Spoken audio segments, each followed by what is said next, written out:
वो कौन था एक सुनसान जगह का राज।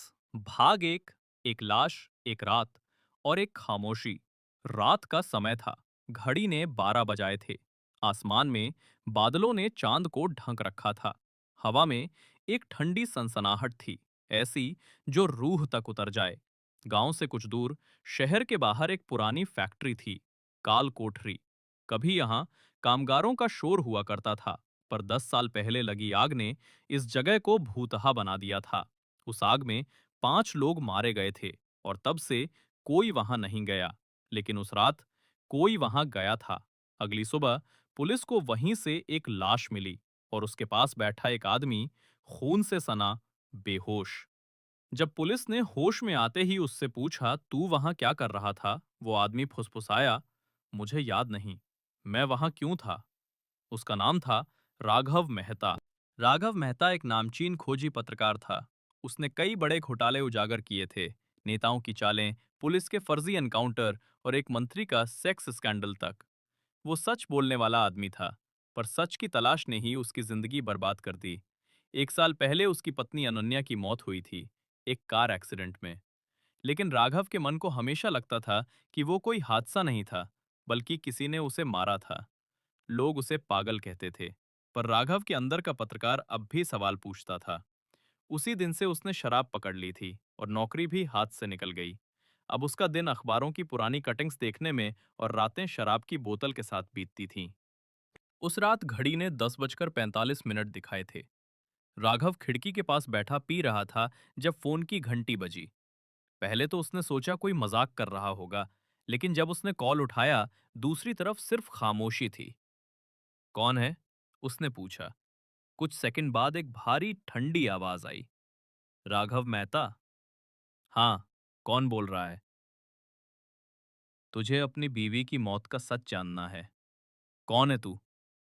आज रात 11:30 पर पुरानी फैक्ट्री के पास मिलना, काल कोठरी में। वहां तुझे सारे जवाब मिलेंगे। और फिर लाइन कट गई। राघव बिना देर किए अपनी कार लेकर निकल पड़ा। रास्ता सुनसान था।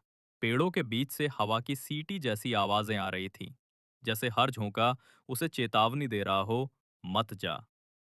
फैक्ट्री के गेट पर एक पुरानी टॉर्च पड़ी थी, जल रही थी, जैसे किसी ने अभी अभी उसे वहीं छोड़ा हो।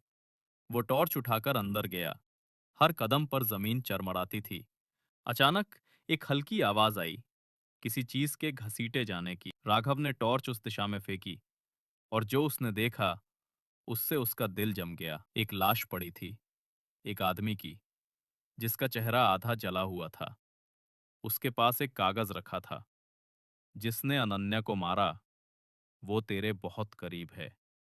राघव ने कांपते हाथों से वो कागज उठाया ही था कि पीछे से किसी ने उसके सिर पर जोर से वार किया। सब कुछ अंधेरा हो गया। अगली सुबह पुलिस को एक अनजान कॉल मिला।